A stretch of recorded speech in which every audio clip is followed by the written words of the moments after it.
begin having meetings with members of the public regarding a bike lane system for Butte, and we began our conversations on the flats.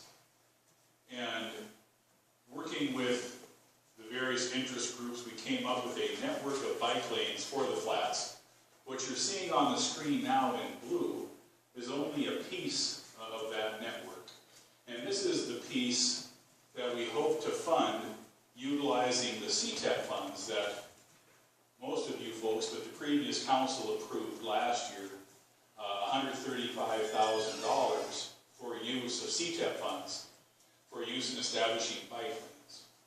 And so these routes that are shown in blue are our best estimate of the routes that can be established using those CTEP funds. And Nick Sanford, who's done a great deal of work on this, will provide some more details, and we'll look at some additional parts of the biking network. So like Dave said, this is the initial round of bike routes that we have planned for the downtown area using CTEP funding.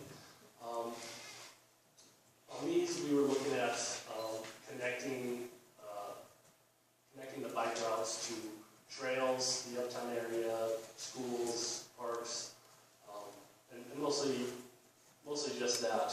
So this initial phase we got going here is about 11.29 miles of bike routes, which would include signage, striping, and a single called a Sharrow to share the bike lanes with vehicles on the road. There's the sign and then the marker on the road that would indicate the Sharrow. And that would come out to be, roughly $138,000 of the CTEP funding. So with those 11 and a half miles of bike routes. We've opted to use Sharrows on these routes because the roads on the flats, to a great extent, aren't wide enough to establish bike lanes in both directions on the same roadway. The Sharrows, and you saw the photo of the pavement markings that indicate a Sharrow, are a very common method to alert drivers that bicyclists also share this roadway. And we've got quite a number of signs that we put up as part of this project as well. You saw the bike route sign that was on the screen. So those will go up, all with an idea to alert drivers to watch their bicyclists, especially on these routes. So those are the routes that we hope to establish using CTEP funds. So what is in red now are the additional bike lanes on the flats that we can't afford to do with the CTEP funding. And so we'll be looking for other sources of funding at a future date to add the routes that you see that are in red now. And then we've talked a lot about the bike routes in the uptown.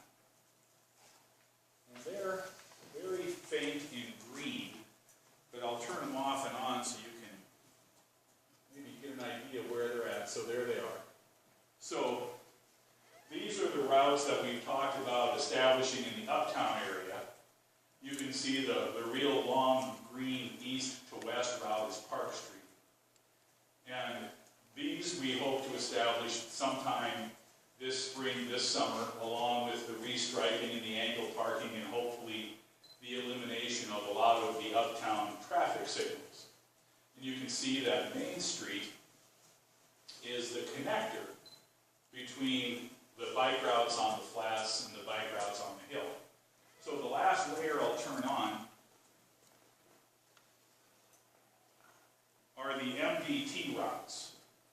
We haven't been very successful at this point in getting the MDT to agree to restripe and establish bike routes on some of the roadways that they have jurisdiction on. But those that are in bright yellow are the MDT routes, and you can see when all the layers get turned on, it makes for a very effective network through our community. So the first step are the see on the screen. And then we'll be working on the red and the yellow as the next year or two go by. And the green will also be done, the light green, this year. And then we'll be working on the balance of those routes to try to get this network established as soon as possible. The one layer that we didn't include that I kind of wish was on here is all of our existing walking trails. The Black Hill Creek Trail, the trail that goes to Father Sheehan, and the VA&P Trail. And when those are lit up, it really shows a comprehensive network and way to get around the community. So we're pretty excited to get this done. We think this will be a very nice amenity for the